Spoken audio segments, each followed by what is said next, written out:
E neste formato que nós estamos, híbrido, o primeiro fórum híbrido, o terceiro fórum da Câmara de Comércio da região das Beiras, chamamos agora o Dr. Jorge Gonçalves, CEO do Nível Humano.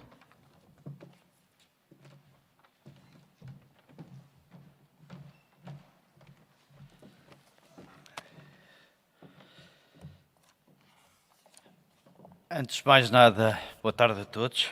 Queria agradecer naturalmente o convite que me foi dirigido pela Câmara de Comércio da região das Beiras, na pessoa da doutora Ana Correia.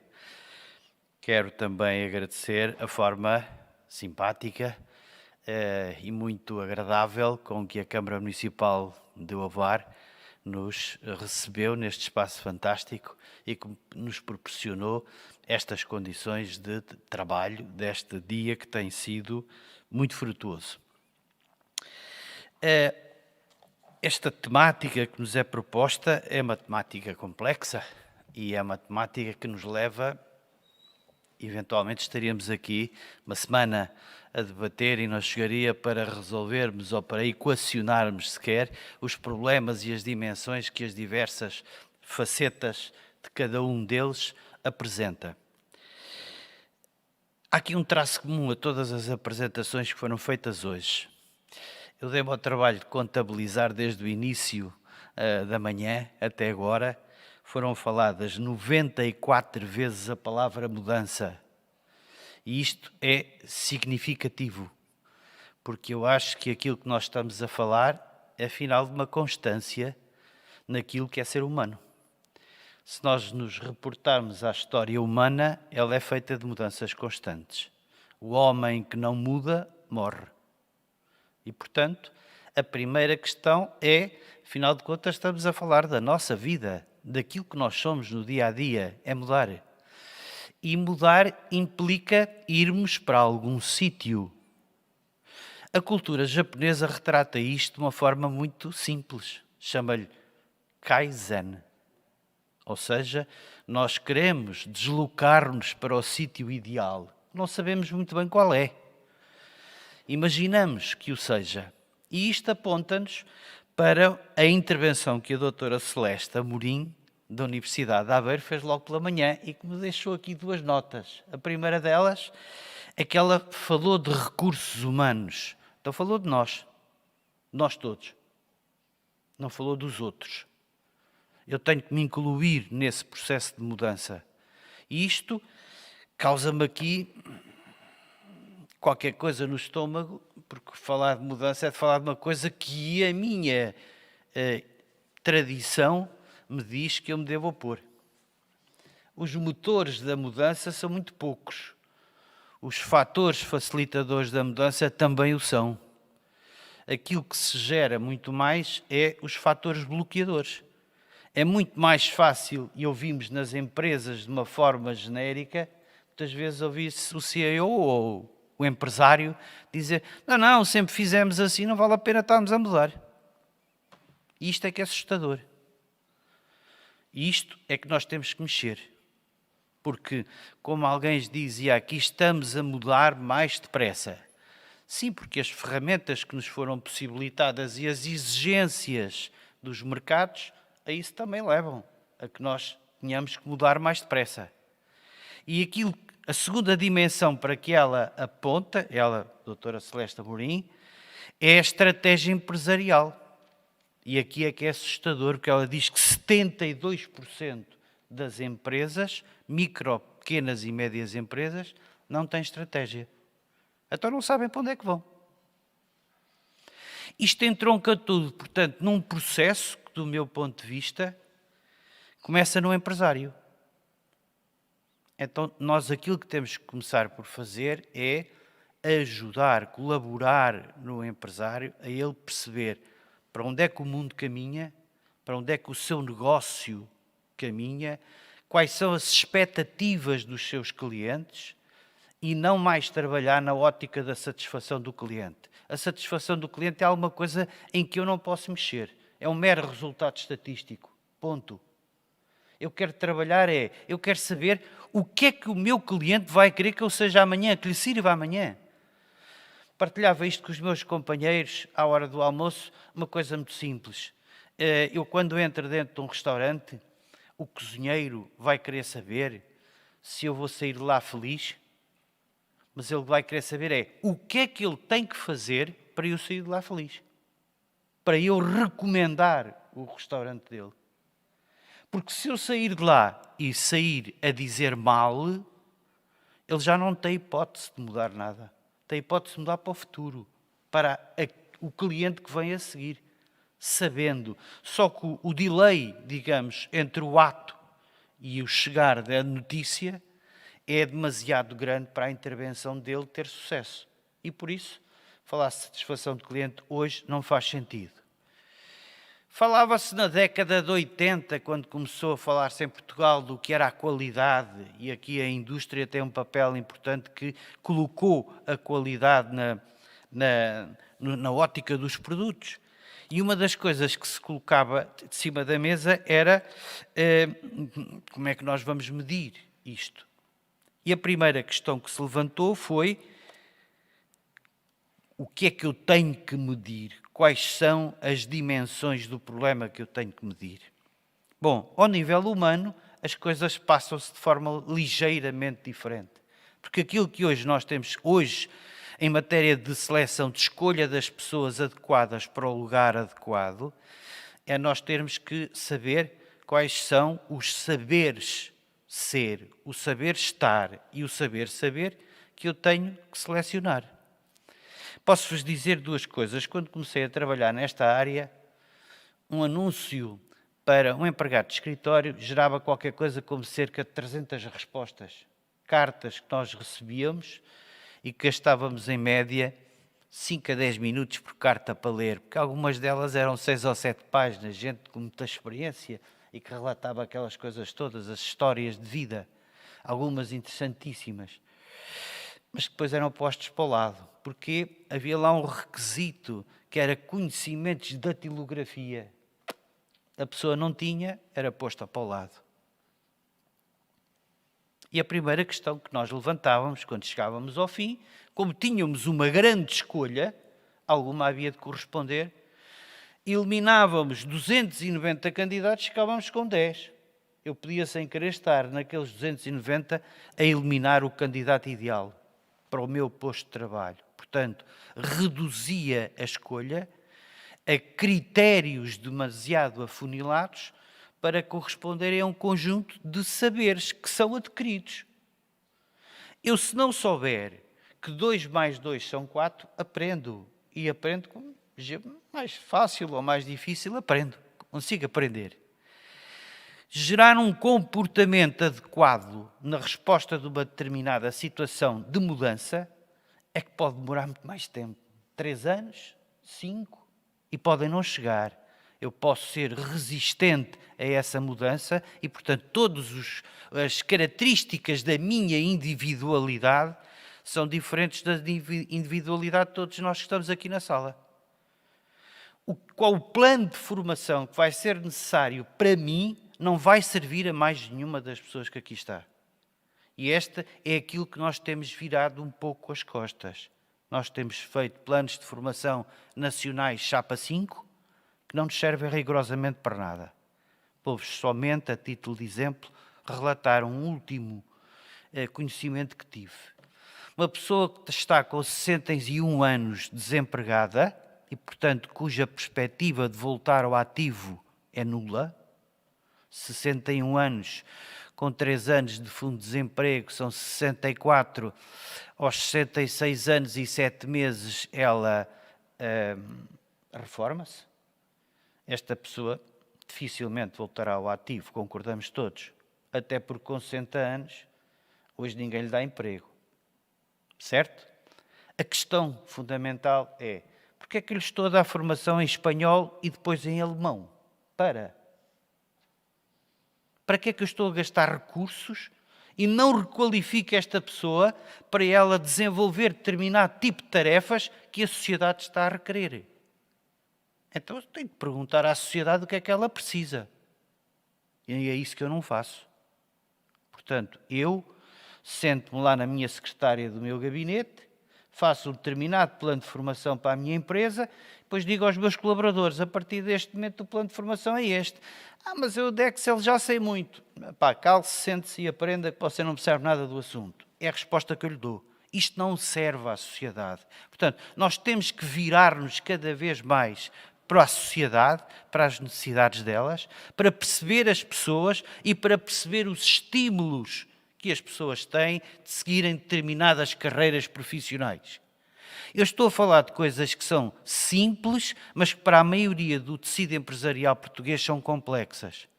Quando estou a falar para 95% das empresas que são micro, pequenas e médias empresas, o Departamento de Recursos Humanos dessas organizações cinge-se basicamente ao processamento de salários. Ponto.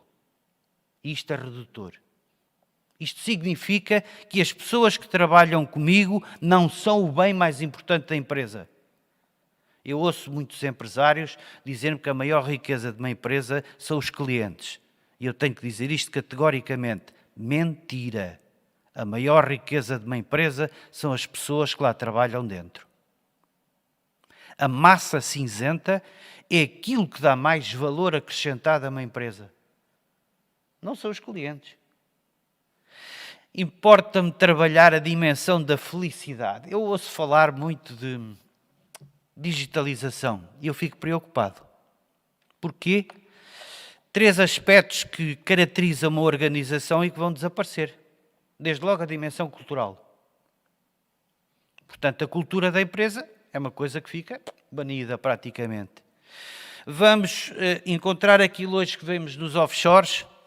Muitas das empresas vão ser placas de rua e os trabalhadores estão espalhados por esse mundo fora. Na Índia, na Tailândia, na China, Hong Kong, Macau, pronto, por aí fora. Qual é a realidade cultural desta empresa? O que é que une as pessoas em torno de um projeto? Eu tive o prazer de acompanhar uma equipa comercial no início da pandemia. E o chefe de vendas desabafava comigo. Uma pessoa que todos os dias reunia 16 vendedores. Como é que eu agora vou fazer para motivar esta gente? Pois, à distância é complicado. Ou seja, são estas novas aprendizagens, sim, que nos estão a lançar um desafio grande, mas que não queiramos ter a ilusão de que as vamos aprender nem modificar nos próximos 2, 3, 4, 5 anos. Porque não é possível. Aquilo que nós podemos fazer é comprar computadores e pôr nas empresas. É explicar à pessoa como é que funciona o software de faturação e ela trabalhar de casa. É esse tipo de coisas, sim. Mas isto também implica a alteração de procedimentos internos dentro da organização. Então temos que nos sentar com o empresário e perguntar-lhe o que é que vamos mudar. Como é que vamos vender viagens de férias? Se as agências de férias estiverem fechadas. Se as pessoas estiverem em teletrabalho, como é que fazemos?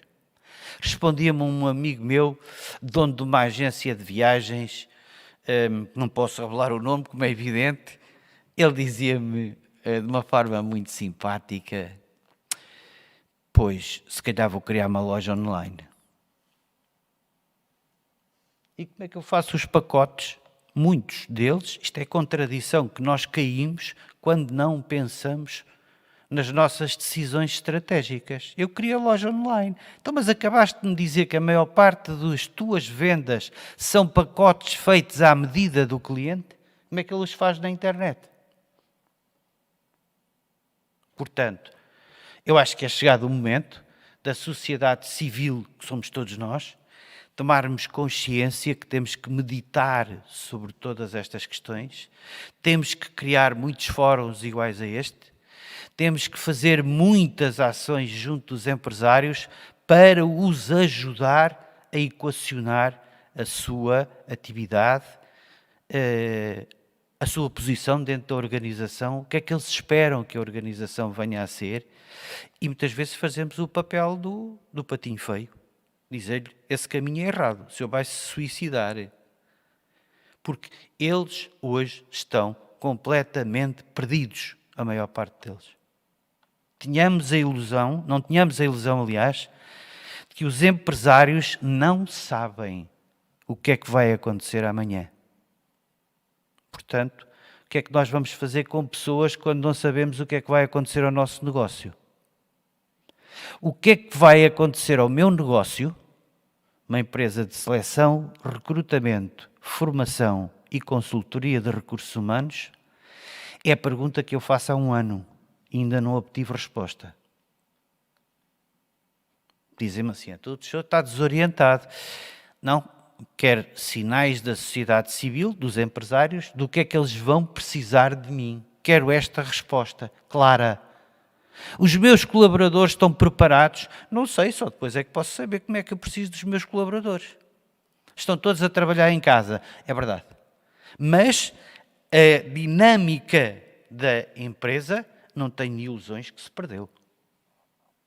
Ela não tem o mesmo valor que tinha há 1 ano e meio atrás, quando nos sentámos em torno de uma mesa junto à época natalícia e comemorámos todos a passagem de 1 ano, juntos, fisicamente, em que podemos trocar beijinhos, em que podemos trocar abraços e que, afinal de contas, os afetos entre as pessoas também criam os laços de união em torno de um projeto, seja ele familiar, seja ele empresarial, seja o que for. A presença física foi manifestamente falada ao longo desta pandemia por especialistas na matéria que apontaram para que o confinamento estava a trazer problemas de natureza psicológica às pessoas que estavam encerradas em casa. Criamos ambientes de trabalho de 11, 12 horas de trabalho. Porquê? Eu até vou trabalhar de pijama. Fantástico. Magnífico. Posso interromper quando quero. Vou almoçar só à 1h15, que é quando tenho fome. Mas a loja fecha ao 12h30. Não. Vou à 1h15, que é quando tenho fome, porque estou a teletrabalho. Às 11 da noite ainda estou a emitir faturas. O que é que isto vai trazer? A desregulação familiar, ao contrário do que se afirma. Tanto que aspectos como, por exemplo, e isto deixa-nos pensar a dimensão humana do colaborador da empresa. Ele é pai, ele é marido, ele é filho, ele é colaborador. Ele veste estes fatos todos ao mesmo tempo. Como é que é possível eu, Jorge Gonçalves, empresário, tirar o fato de pai ou tirar o fato de marido? Não posso. Eu vou viver para a empresa com estes fatos todos vestidos e, portanto, a minha dimensão humana obriga-me a capitalizar ou a descapitalizar, conforme seja positivo ou negativo o estímulo, aquilo que eu consigo fazer dentro da empresa e o meu estado de espírito me permita estar aqui com um sorriso. Porquê? Porque estou tranquilo, sei que estão todos bem em casa, a vida corre-me bem, estou alegre, lá fora está um dia de sol fantástico e por isso eu estou aqui feliz na companhia de amigos. Ótimo. Se eu tiver uma preocupação, provavelmente não me vão ver um sorriso. Mas isto permite, eventualmente, a um colega, permite, eventualmente, a uma chefia, permite, eventualmente, ao próprio empresário perguntar-me: olha, o que é que se passa consigo?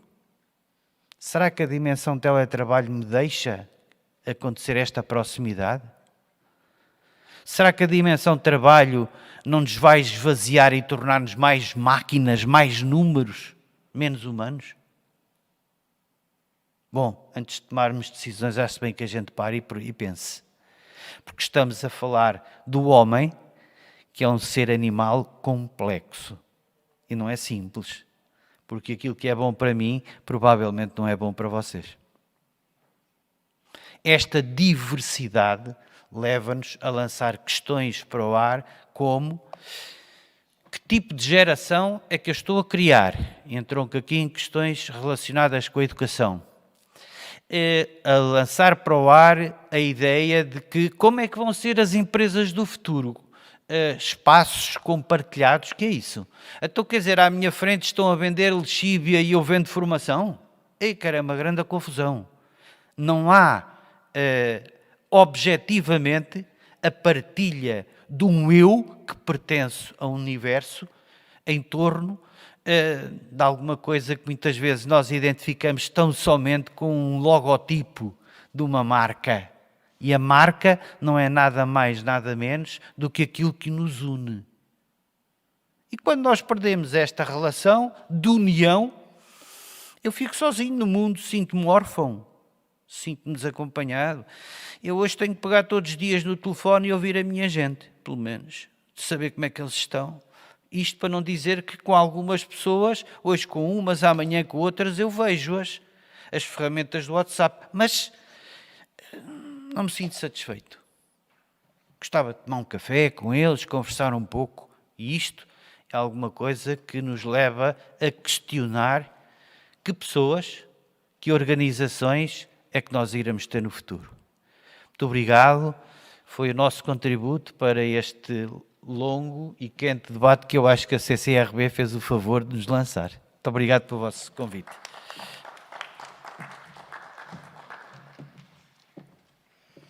A importância do capital humano nesta época de profunda transformação que estamos a viver.